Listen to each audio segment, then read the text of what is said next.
Assalamualaikum warahmatullahi ta'ala wabarakatuh. Salam sejahtera buat kita semua.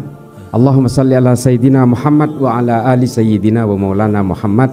Yang saya hormati Pak Rektor Prof. Hussein dan beserta seluruh sivitas akademika, jajaran rektor, dekan dan seterusnya. Yang saya hormati Bang Akbar Faisal, guru saya santrinya beliau, dan adik-adikku sekalian semua yang ada dalam ruangan majelis ini. Saya sebenarnya bukan Gus, tapi saya sering dipanggil Gus karena saya lebih identik ke kalangan Nahdien. Karena kalau Gus itu berarti anaknya kiai. Masalahnya yang kiai bukan bapak saya tapi kakek saya. Jadi ada lompatan. Bapak saya itu orang biasa, orang melarat.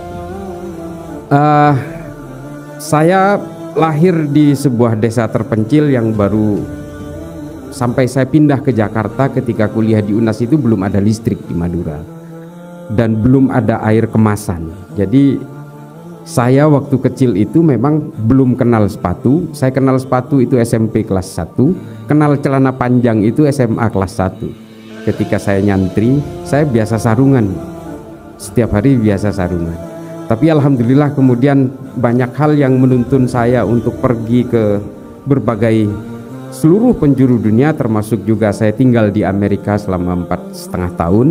Saya pernah jadi gelandangan di New York. Mungkin saya sudah ceritakan di podcastnya Bang Akbar. Saya juga pernah jadi gelandangan di New York gara-gara ternyata saya diberangkatkan oleh satu perusahaan ke Virginia, ke Fairfax, dan ternyata nama saya tidak ada di kampus itu.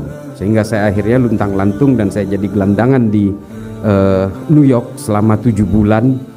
Musim dingin, dan saya biasa makan makanan sisa di restoran di pintu belakang. Jadi apapun saya makan di situ.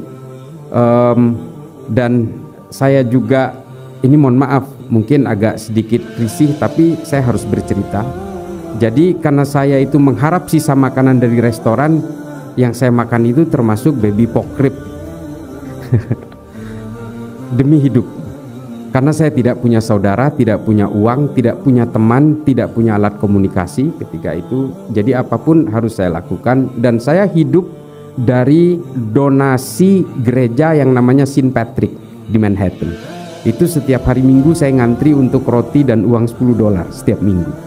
Dan kemudian ketika saya terlunta-lunta, saya sempat ditolong oleh orang Indonesia. Kemudian saya pergi ke San Francisco, dan di San Francisco luntang-lantung lagi saya ditampung oleh YMCA, yang Movement Christian Association. Lagi-lagi lintas agama lagi, saya ditampung tidur di asrama Kristen. Dari situ kemudian saya belajar bahwa apa yang saya pelajari di Jakarta ketika saya terpapar tentang negara ini harus dikuasai supaya bisa diislamkan semua satu negara ini, menjadi luntur di situ. Saya terpapar oleh Ma'alim fil Thariq, bukunya Said Qutb ketika saya kuliah, yang mengharuskan saya menjadi toli'ah, kesatuan elit kecil, supaya bisa memantik revolusi dan menguasai negara ini, lalu bisa kemudian mengislamkan seluruh orang Indonesia ini supaya Islamnya sama dengan saya. Itu keyakinan saya ketika saya terpapar Ma'alim fil Thariq. Nah, di Amerika semua itu kemudian terbantahkan bahwa the world is not only mine. Jadi dunia ini sebenarnya punya siapa saja. Apapun agamanya, semua manusia diciptakan oleh Tuhan yang sama. Yang menentukan keimanan kita adalah di mana kita lahir, dari orang tua beragama apa kita lahir. Dan itu semua bukan kehendak kita. Lalu kemudian untuk apa kita saling membenci? Karena perbedaan-perbedaan keimanan. Dari situlah kemudian konklusi itu lahir. Itulah mengapa saya mengambil filsafat Islam. Saya ingin mempelajari bagaimana pemikiran-pemikiran Al-Biruni, Al-Kindi, At-Tabrizi, Ibnu Rushd, Imam Ghazali, dan semua pemikir-pemikir filsafat Islam, bagaimana genealoginya itu terbentuk sehingga mereka menjadi orang-orang yang tidak gelisah oleh keimanan orang lain. Nah, saya belajar di situ, dan kemudian saya juga belajar sejarah juga di situ. Dari sejarah kita belajar apa yang kita harus lakukan hari ini, sehingga kita bisa merancang apa yang akan kita lakukan di masa depan. Nah, saya akan bercerita bagaimana dalam konteks Islam kita ini akan hidup hari ini, kita hidup hari ini, dan kita akan hidup di masa depan dan bagaimana generasi mendatang untuk menyikapi itu, termasuk adik-adik sekalian yang mungkin 10-20 tahun ke depan kalian akan menjadi pemimpin dari kami-kami yang sudah reot ini nantinya. Kita semua memang akan mati, karena kita semua hari ini adalah menunda kematian saja. Tapi setidaknya secara pada tataran ukuran logika, kalian itu akan lebih belakangan daripada saya. Nah, oleh karena itu saya akan bercerita terutama merujuk kepada podcast saya dengan Bang Akbar. Saya mengatakan Islam tidak pernah punya sejarah politik yang gemilang. Mengapa saya berani mengatakan ini dan saya berani diserang untuk ini? Karena memang yang memporak-porandakan dunia Islam itu adalah politik. Politiklah yang memporak-porandakan Islam. Dan karena politik dan kepentingan-kepentingan politik itulah umat Islam terlibat dalam pembunuhan sesama orang Islam dan terlibat perang dengan sesama orang Islam. Bahkan orang Islam demi politik bisa membunuh puluhan juta orang di mana-mana. Ini yang harus saya jabarkan. Oke, banyak orang yang berkata bahwa ada satu prestasi gemilang dalam Islam ketika Muhammad Al-Fatih menaklukkan Konstantinopel yang sebelumnya dikuasai oleh Kekaisaran Bizantium, notabene dalam hal ini orang-orang Romawi. Tapi apa yang tersisa setelah itu? Tidak ada. Apakah kekuasaan politik Islam di Eropa kemudian menyisakan orang-orang Islam dan kejayaan Islam hari ini di Eropa? Tidak juga. Apakah kekuasaan politik Islam yang menguasai mulai dari semenanjung Iberia sampai ke pinggiran Portugal, sampai ke Santorini di Yunani, sampai juga ke arah selatan ke pinggiran kota Toulouse di Prancis, itu juga merupakan prestasi Islam? Tidak. Kelompok-kelompok Bani Umayyah yang dipersekusi oleh Bani Hashim dari Arab yang kemudian mengakar politiknya di Eropa itu pada dasarnya adalah memperlebar kekuasaan dengan membunuh 20 juta lebih orang Eropa. Setelah berkuasa selama 600 tahun di Eropa, apa yang tersisa? Setelah politik Islam tumbang di Granada pada abad ke-14, apa yang terjadi? Tidak menyisakan satu pun keimanan di sana. Secara genetik, satu pun tidak ada. Yang disisakan adalah apa? Dendam-dendam dan brutalitas orang Kristen terhadap orang Islam yang mempersekusi sejadi-jadinya terhadap orang Islam hingga orang Islam terlempar ke Mediterania.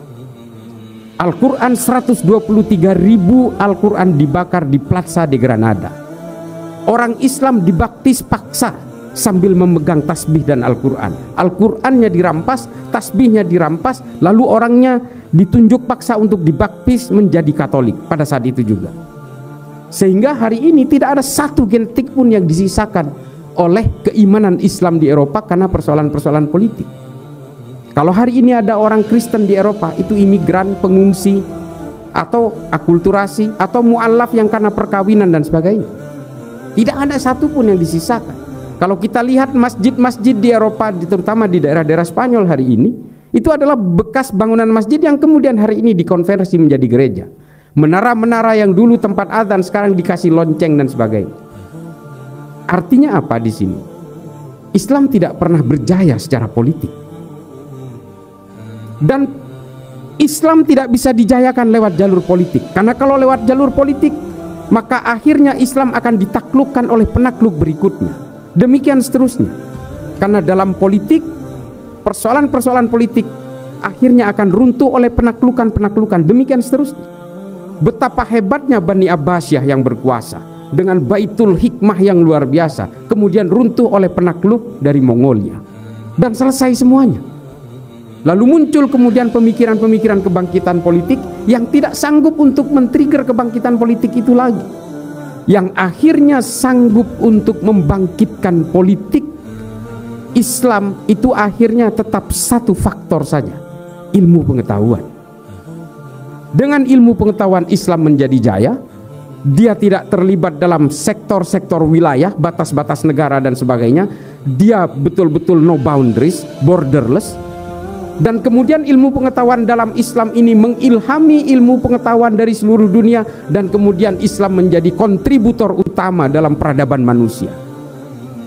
Ini mungkin kita tidak pernah tahu karena kita tidak pernah baca sejarah. Bagaimana tulisannya Ibnu Khaldun dalam Al-Muqaddimah mengilhami John Locke, John Maynard, Adam Smith untuk merumuskan teori-teori ekonomi dan demokrasi modern hari ini. Tulisan-tulisan Abu Bakar Ahmad Ad-Dinawari dalam Al-Mujalasa wa Jahirul Ilmi mengilhami Jürgen Habermas untuk merumuskan teori Verfassungspatriotismus.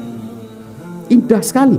Perdebatan antara Imam Ghazali dan Ibnu Rushd dalam Tahafud Al-Falasifah dan Tahafud At-Tahafud mengilhami seorang pemikir dan filsuf dari Eropa bernama Thomas Aquinas yang membuat buku Summa Theologica. Buku Summa Theologicanya Thomas Aquinas isinya adalah intipati dari dua buku utama dalam filsafat Islam, Tahafud Al-Falasifah dan Tahafud At-Tahafud. Lalu kemudian pemikir-pemikir Islam ini berdiaspora dan diadaptasi, dan kemudian semua menjadi luntur, turun dan runtuh keilmuan Islam ini setelah Islam kembali berkenalan dengan berbagai tujuan-tujuan politik baru. Ini yang kemudian menjadi masalah. Setiap umat Islam ini bersentuhan dengan tujuan-tujuan politik, impian-impian politik. Pada akhirnya umat Islam berhadapan dengan apa yang kita sebut sebagai the dream of building the castle in the sky. Hanya bermimpi untuk membangun istana di atas awang-awang, dan ini tidak pernah terwujud. Dan bagaimana kemudian umat Islam semakin diporak-porandakan oleh berbagai kepentingan politik di Arab Saudi untuk kepentingan salah satu keluarga Ibnu Saud untuk melepaskan diri dari cengkeraman Kekaisaran Ottoman di bawah seorang ulama yang kemudian membuat fikih-fikih baru yang bernama Muhammad bin Abdul Wahab. Bagaimana pemikiran Ibnu Taimiyah pada abad pertengahan lewat Majmu' al-Fatawa al-Wala wal-Bara yang dibuat untuk kebangkitan politik Islam pada masanya dimodifikasi oleh seorang ulama Saudi bernama Muhammad Said al-Qahtani. Namanya al-Wala wal-Bara fil Islam. Ini yang kemudian membuat porak-poranda impian-impian politik umat Islam di seluruh dunia hingga hari ini. Kemudian ditambah parah oleh pemikiran-pemikiran Hasan al-Banna, Said Qutb fi Dhilalil Quran, Ma'alim fil Tariq, Muhammad Qutb, Jahiliyatul Qarnin Isrin, Abu Bakar Naji, Idarat at-Tawahhus. Kemudian semuanya menjadi luluh lantak dan hanya melahirkan berbagai firqah-firqah yang berbasis kekerasan, ekstrim, teror, intoleran dan sebagainya. Ini gara-gara semuanya adalah ketika Islam diseret paksa ke dalam kepentingan-kepentingan politik. Padahal secara historik yang pernah menjayakan Islam itu adalah ilmu pengetahuan. Ketika Islam bersentuhan dan betul-betul fokus dalam ilmu pengetahuan, Islam betul-betul berkontribusi terhadap peradaban manusia. Dan Islam tidak mengenal dunia-dunia yang eksklusif. Islam hanya mengenal berbagai kepentingan terhadap al-insaniyah qablat tadayyun, kepentingan kemanusiaan daripada persoalan-persoalan eksklusif dalam keimanan. Islam tidak kemudian mengenal lintas budaya, lintas bangsa, lintas keimanan. Bagaimana kemudian Al-Ibri, seorang pendeta Kristen, bisa merumuskan jaga jarak dalam pandemi. Ini yang menciptakan adalah, jadi kalau kemarin ketika Covid itu ada jaga jarak, ini yang menciptakan konsep pertama kali ini namanya Al-Ibri, seorang pendeta Kristen. Di mana dia merumuskan? Di Baghdad, di Baitul Hikmah bersama Imam An-Nawawi. Ini diterangkan dalam salah satu jurnal yang sudah terbit pada masa itu. Nih, hebatnya kejayaan Islam pada masa itu adalah dia sudah punya jurnal namanya Ahbari Moghula. Jadi jurnal pertama di dunia ini justru diterbitkan di Baghdad. Dan Baghdad ketika itu adalah epicentrum peradaban manusia, ekonomi, politik, budaya, semua berpusat di Baghdad di bawah pemerintahan Islam. Nah, politik Islam kemudian ikut berjaya lewat ilmu pengetahuan. Hari ini kita tidak lagi melahirkan berbagai ilmuwan-ilmuwan yang luar biasa dari Islam, sekelas Ibnu Khaldun, Al-Khawarizmi yang menciptakan angka 0 dalam matematika. Kita tidak lagi melahirkan itu, dan kita tidak melahirkan ilmu-ilmu kedokteran baru seperti yang anatomi tubuh yang dilakukan oleh Ibnu Sina. Ibnu Sina juga yang mengukur jarak bulan dan matahari tanpa memakai alat. Ini bisa dibaca literaturnya banyak sekali. Dan bahkan umat Islam juga menciptakan prototipe embrio pertama untuk penciptaan lensa yang kemudian dikembangkan oleh masyarakat di Jerman. Ini banyak sekali, tapi bukan hanya dalam sisi yang positif memang. Beberapa pemikiran-pemikiran anti Tuhan sekalipun itu dikeluarkan oleh juga orang-orang Islam di Arab. Pemikiran-pemikiran ateis juga dikeluarkan oleh pemikir-pemikir Islam, karena memang ketika itu kebebasan yang luar biasa diberikan oleh Islam untuk berkembangnya ilmu pengetahuan. Pemikiran-pemikiran ateis ini dari Islam yang anti Tuhan dan tidak percaya kepada kerasulan ini kemudian dipakai oleh pemikir-pemikir ateis di Eropa, terutama oleh Darwin, oleh Feuerbach, oleh Ernest Bloch dan sebagainya, oleh Marx. Ini dipakai. Jadi pemikir-pemikir ateis pertama di dunia ini justru berawal dari pemikir-pemikir Islam juga. Ini bukan saya ingin memberitahu bahwa Islam tidak sebagian orang Islam tidak percaya Tuhan, bukan, tapi betapa hebatnya pemikiran Islam ketika ruang ilmu pengetahuan itu betul-betul diberikan seluas-luasnya. Mungkin adik-adik belum tahu bahwa pemikir ateis pertama di dalam dunia Islam itu namanya Abul A'la Al-Ma'arri, Ibnu Muqaffa. Ada juga yang namanya Abu Bakar Razi. Ini adalah pemikir-pemikir ateisme pertama. Jadi kalau kita baca tulisan-tulisan dari seperti Nietzsche misalnya, Zarathustra misalnya, itu sama persis dengan tulisan-tulisan Abu A'la Al-Ma'arri dalam Ad-Dhulumiyah namanya. Sama persis. Jadi bahkan yang tidak percaya Tuhan pun akhirnya juga terilhami. Meskipun dua orang pemikir ini akhirnya dipenggal. Dan yang satu meninggal karena sakit, Abu A'la Al-Ma'arri karena buta, jadi mungkin eksekutornya tidak tega. Tapi Ibnu Muqaffa dan juga Abu Bakar Razi akhirnya dipenggal karena dianggap murtad. Yang ingin saya ceritakan di sini adalah bagaimana kemudian berbeloknya orientasi dan trajektori perjuangan kejayaan Islam ini kemudian berubah hingga hari ini.